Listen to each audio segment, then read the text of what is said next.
사람과 사람 사이의 관계를 이야기할 때 가장 먼저 떠올려야 할 단어는 자존감이다.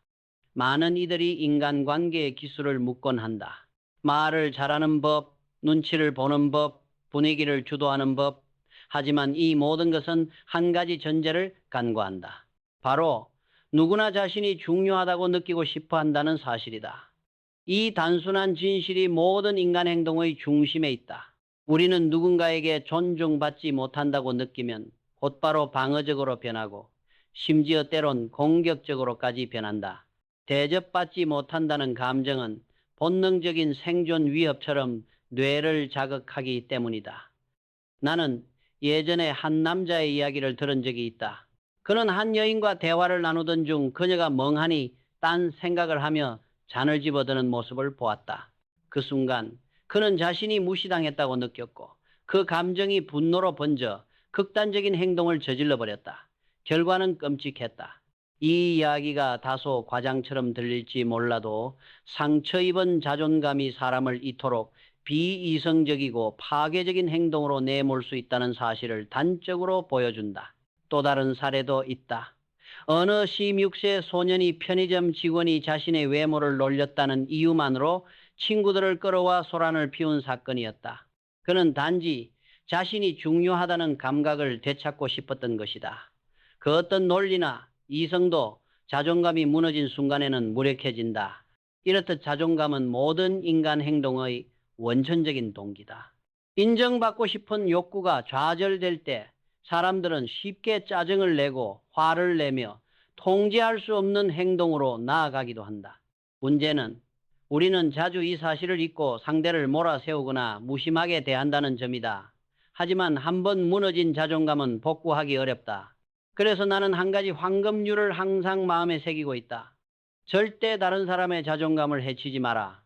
이것은 인간관계의 가장 기본적이면서도 가장 강력한 법칙이다. 내가 실수로나 고의로 누군가의 존엄성을 짓밟는다면 나는 반드시 저항 혹은 보복에 직면하게 될 것이다. 관계의 균열은 대개 이 작은 순간에서 시작된다. 우리는 종종 사람들의 공격적이거나 방어적인 행동을 그들의 성격 탓으로 돌린다.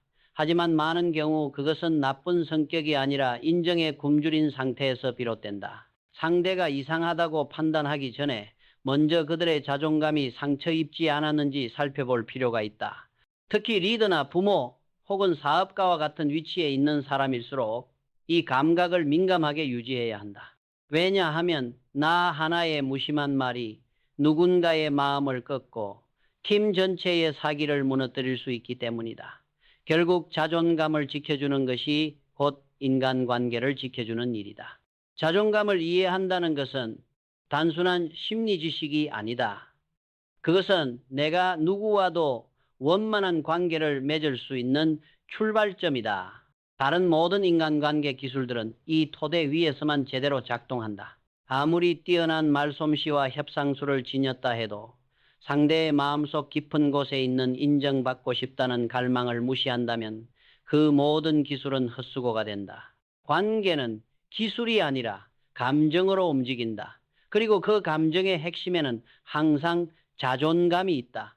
이것을 이해하지 못한 채 쌓는 관계는 모래 위에 지은 집과 같다. 견고해 보이지만 한순간에 무너진다. 자존감을 이해했다면 이제는 그것을 키워주는 방법을 배워야 한다. 나는 인간관계에서 가장 빠르고 강력한 무기가 칭찬과 인정이라고 믿는다. 까다로운 사람과의 관계를 풀어본 적이 있는가? 논리와 이성으로 설득하려 해도 그들은 꿈쩍하지 않는다. 하지만 단 한마디 진심 어린 칭찬은 마법처럼 그들의 경계를 무너뜨린다. 사람은 논리가 아니라 감정으로 움직이기 때문이다. 그 감정의 근원은 바로 내가 중요하다는 확신이다. 나는 매일 아침 스스로에게 하나의 미션을 준다.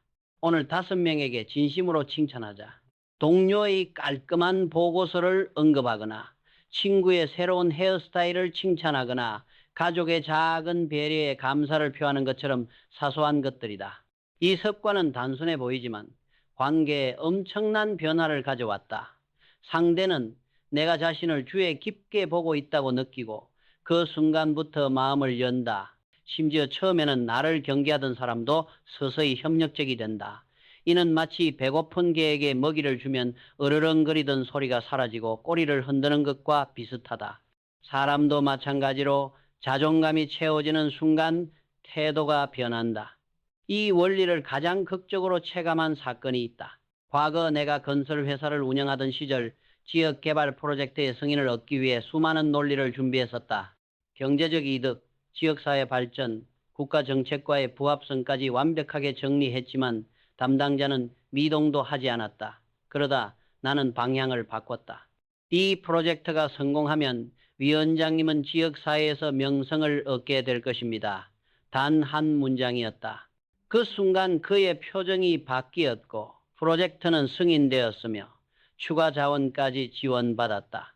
그가 움직인 것은 논리가 아니라 자존감이었다. 이 경험은 내 인생에서 인간을 움직이는 가장 본질적인 힘이 무엇인지를 확신하게 했다. 많은 사람들이 타인을 설득할 때 이성에 집중한다. 하지만 사실 사람은 결코 이성적 존재가 아니다.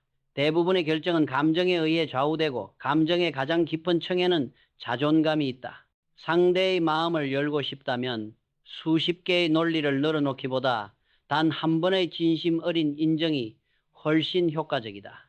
인정은 비용이 들지 않지만 상대의 마음을 움직이는 데는 어떤 보상보다 강력하다. 그러나 주의해야 할 점이 있다.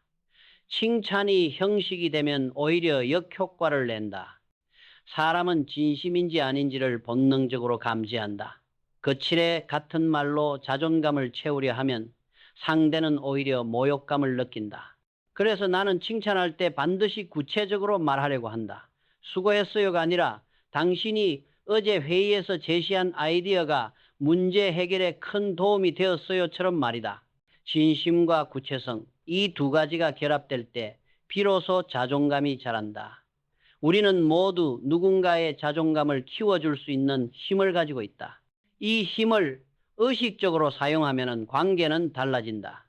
내가 만난 수많은 훌륭한 리더들은 공통적으로 사람을 칭찬하고 인정하는 데 인색하지 않았다. 그들은 상대의 노력과 성취를 세밀하게 바라보고 그것을 말로 표현해 주었다. 이런 태도는 팀의 사기를 끌어올리고 갈등을 예방하며 결국 모두가 한 방향으로 나아가게 만든다. 자존감을 키워주는 것이 곧 관계를 성장시키는 일이며 이는 인간관계에서 가장 지혜로운 투자다. 자존감을 키워주는 기술을 익혔다면 이제는 그것을 지속적으로 유지하고 반향시키는 힘, 즉 존중과 배려를 실천해야 한다. 많은 사람들이 관계를 망치는 이유는 실력이 없거나 성격이 나빠서가 아니다. 대부분은 아주 작은 무심함에서 시작된다. 상대의 존재를 당연하게 여기고 그들의 감정을 가볍게 넘기는 순간 관계의 균열이 생긴다. 나는 과거 해외 파트너와의 협상 자리에서 그것을 뼈저리게 느꼈다. 바쁜 일정 탓에 그들을 몇 분 기다리게 했는데 회의가 시작되자마자 파트너는 차갑게 말했다. 다음에 다시 만날 수 있을까요? 그리고 자리를 떠났다. 겨우 몇 분의 지연이었지만 그들에게는 당신은 중요하지 않다라는 메시지로 다가간 것이다. 그들의 자존감은 상처를 입었고 관계는 위태로워졌다. 이런 일은 일상에서도 빈번히 일어난다. 많은 부부가 겉보기에 사소한 문제로 헤어지곤 한다. 남편이 사람들 앞에서 아내를 무심하게 비난하거나 아내가 남편보다 반려동물에게 더 많은 관심을 보일 때 문제의 본질은 그 행동 자체가 아니다. 나는 저 사람에게 중요하지 않다는 감정이 쌓이는 것이 진짜 이유다. 인간관계는 말이 아니라 느낌으로 무너진다. 그렇기 때문에 나는 일상 속 아주 작은 순간들을 소중히 여긴다. 상대가 중요하다고 느끼게 만드는 것이 관계의 생명줄이기 때문이다. 나는 건설업 현장에서 한 관리자를 관찰하며 이 진실을 다시금 배웠다. 그는 직원들에게 지시를 내리기 전에 늘 이렇게 시작했다. 요즘 어떻게 지내세요? 항상 수고가 많습니다. 그는 명령하지 않았다. 대신 각 개인의 노고를 인정하고 진심으로 관심을 보였다. 놀랍게도 그의 팀은 항상 활기찼고 문제 해결 속도도 빨랐다. 그는 기술적으로 특별하지 않았지만 사람들의 마음을 움직이는 데 있어 천재였다. 사람은 누구나 인정받고 싶어 한다. 그 욕구를 존중하는 태도가 결국 성과로 돌아오는 것이다. 대화에서도 마찬가지다. 많은 이들은 자신을 돋보이기 위해 대화한다. 하지만 나는 반대로 상대의 가치를 돋보이게 만드는 데 집중한다. 정말 멋지게 해냈네요. 어떻게 그렇게 하셨어요? 라고 묻는 것만으로도 분위기가 바뀐다. 상대는 자신이 이해받고 존중받고 있다고 느끼며 마음을 연다. 반대로 내가 과시하거나 비난만 한다면 그들은 나를 오만하거나 편협하다고 여길 것이다. 실수를 지적할 때도 주의가 필요하다. 나는 회계사인 친구에게 들은 이야기를 잊지 못한다. 어느 가게 주인이 세금 신고에서 작은 실수를 했는데 그는 그 사실을 굳이 지적하지 않았다. 실수를 지적해봤자 창피만 주고 아무 이득도 없기 때문이었다. 대신 그는 조용히 수정해 주었고 가게 주인은 오히려 그를 더욱 신뢰하게 되었다. 사람은 자신을 존중해 주는 사람에게 마음을 연다. 반대로 자존감을 건드리는 사람에겐 본능적으로 등을 돌린다. 결국 인간관계는 거창한 전략이 아니라 아주 사소한 존중의 누적이다. 진심 어린 관심 한마디, 작은 배려 하나가 관계의 흐름을 바꾼다. 나는 언제나 이 원칙을 지키려 노력한다. 대화할 때면 내 말보다 상대의 말을 더 오래 듣고 평가하기보다 이해하려고 한다. 이것이 바로 관계를 지키는 가장 현실적이고 강력한 방법이다. 존중은 눈에 보이지 않지만 관계의 건강을 지탱하는 기둥이다. 사람의 마음은 거울과 같다. 내가 어떤 태도로 대하느냐에 따라 그들은 그대로 반응한다. 이른바 거울 효과다. 내가 미소를 지으면 상대도 미소로 화답하고 내가 부정적인 표정을 지으면 그들도 경직된다. 관계를 잘 맺고 싶다면 먼저 나 자신의 태도를 관리해야 한다. 나는 이 사실을 깨달은 뒤로 항상 내 표정과 목소리 톤에 신경 쓴다. 특히 긴장된 상황일수록 더더욱 그렇다. 누군가 화를 내며 고성을 질러도 나는 의도적으로 부드럽고 낮은 목소리로 말한다. 그러면 신기하게도 상대도 점차 목소리를 낮추며 진정된다. 감정은 전염되고 그 감정의 시작점은 바로 나이기 때문이다. 목소리 톤은 특히 강력한 무기다. 전화 통화할 때 내가 빠르고 날카롭게 말하면 상대도 자연스럽게 방어적인 어조로 바뀐다. 반대로 천천히 부드럽게 말하면 그들도 속도를 늦추고 태도가 온화해진다. 나는 이를 협상 테이블에서도 자주 활용했다. 어떤 파트너가 격앙된 어조로 항의할 때 나는 오히려 한 박자 낮추어 조용히 대답했다.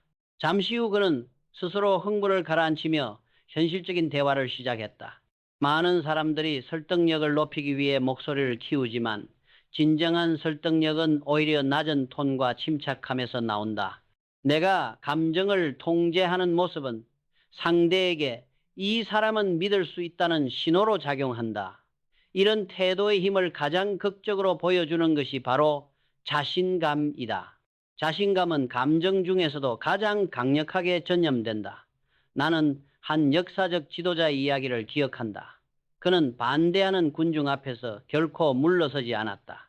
도망치거나 변명하지 않고 그저 당당히 그 자리에 서 있었다. 마치 나를 믿으라라고 눈빛으로 말하는 듯했다.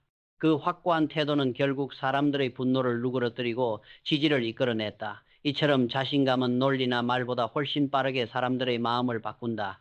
실제로 수많은 위대한 사업가들도 처음에는 아무것도 없었다. 그들에게 있었던 유일한 자산은 타오르는 자신감뿐이었다.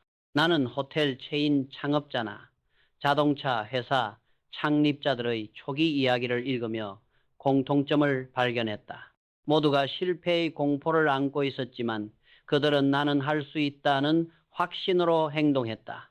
그 확신이 주변 사람들을 끌어들이고 자원을 움직이게 만들었다. 나 역시 초창기 사업을 시작할 때 실패하지 않을 것이라는 태도로 행동했다. 그러자 사람들은 나를 신뢰했고 기꺼이 나를 돕기 시작했다. 자신감은 말보다 행동에서 드러난다. 내가 걷는 방식, 악수하는 방식, 눈을 바라보는 시선, 목소리의 울림까지 모두가 신뢰의 신호가 된다. 나는 항상 등을 곧게 펴고 걷고 상대의 눈을 똑바로 바라보며 굳건한 악수와 명확한 말투를 유지하려 노력한다. 이런 작은 습관들이 모여 내가 주는 전체적인 인상을 바꾼다. 그리고 첫인상은 놀라울 만큼 강력하다. 음악에서 첫 음이 전체 곡의 분위기를 결정하듯 인간관계에서도 첫 순간이 모든 것을 좌우한다. 대화를 시작하기 전 나는 늘 스스로에게 묻는다. 지금 이 만남의 목표는 무엇인가? 어떤 분위기를 만들고 싶은가? 이 질문이 명확해지면 그 의도를 담아 첫 말을 건넨다. 장난스러운 태도로 시작하면 상대도 나를 가볍게 대하지만 정중하고 진지하게 시작하면 그들도 비슷한 무게로 응답한다. 첫인상은 쉽게 바뀌지 않는다. 그래서 나는 항상 처음 몇 초에 가장 많은 에너지를 쏟는다. 결국 내가 보여주는 태도는 거울처럼 상대에게 반사되고 그들이 나를 대하는 방식이 된다. 그러므로 관계를 바꾸고 싶다면 먼저 나 자신의 태도부터 바꾸어야 한다. 지금까지 이야기한 모든 내용을 하나로 묶으면 나는 인간관계가 세 가지 원칙 위에 서 있다고 믿는다. 첫째는 상대의 자존감을 충족시키는 것. 둘째는 나의 태도가 거울처럼 반영된다는 사실을 이해하고 긍정적으로 행동하는 것. 셋째는 첫인상이 관계의 흐름을 결정한다는 사실을 명심하는 것이다. 이 세 가지를 기억하기만 해도 복잡한 심리 기술이나 말솜씨가 없어도 된다. 누구와도 조화롭게 지낼 수 있다. 나는 지난 20년간 사업과 리더십 현장에서 수많은 사람들과 관계를 맺으며 이 원칙들의 위력을 직접 체험했다. 처음엔 나 역시 실수투성이었다. 성과를 내기 위해 사람을 몰아붙이고 내 주장만 옳다고 믿었다. 하지만 시간이 흐를수록 실력보다 중요한 것은 사람의 마음을 움직이는 힘이라는 걸 깨달았다. 그때부터 나는 의식적으로 상대의 자존감을 살피고 내 태도를 가다듬으며 첫 만남에 온 힘을 쏟았다. 그 결과 놀랍게도 갈등이 줄어들고 협력과 신뢰가 생겼다. 관계가 바뀌니 성과도 자연스럽게 따라왔다. 이 원칙들은 비단 사업이나 조직에서만 필요한 것이 아니다. 가족, 친구, 연인과의 관계에도 똑같이 적용된다. 매일의 대화 속에서 상대를 존중하는 말 한마디, 눈을 맞추며 미소 짓는 습관, 처음 만나는 사람에게 진심 어린 인사를 건네는 행동이 삶 전체를 바꿀 수 있다. 나는 이것을 관계의 복리 효과라고 부른다. 아주 작은 존중이 시간이 흐르며 눈덩이처럼 커지고 결국 삶을 지탱하는 가장 큰 자산이 된다. 당신도 오늘부터 이 세 가지를 의식적으로 실천해 보길 바란다. 먼저 상대의 자존감을 해치지 말고 오히려 키워주는 말을 건네라. 둘째, 내가 보여주는 태도는 반드시 돌아온다는 사실을 기억하고 긍정적으로 행동하라. 셋째, 첫인상에 최선을 다하라. 이 간단한 원칙들을 습관으로 만들면 어떤 관계든 당신 편이 될 것이다. 이것은 내가 수많은 실패와 시행착오를 거쳐 얻은 가장 소중한 교훈이다. 인간관계는 복잡해 보이지만 결국 사람의 마음은 단순하다.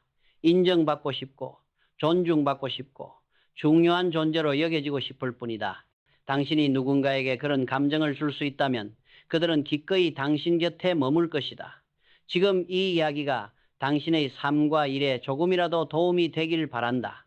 혹시 이 영상이 유익했다면 댓글로 당신의 생각이나 경험을 나눠달라. 나는 당신의 이야기를 듣고 싶다. 그리고 앞으로도 의미 있는 콘텐츠를 놓치지 않도록 채널 구독을 잊지 말아달라. 여러분의 한마디 응원과 관심이 내가 계속해서 사람을 연결하고 영감을 주는 영상을 만드는 가장 큰 힘이 되기 때문이다.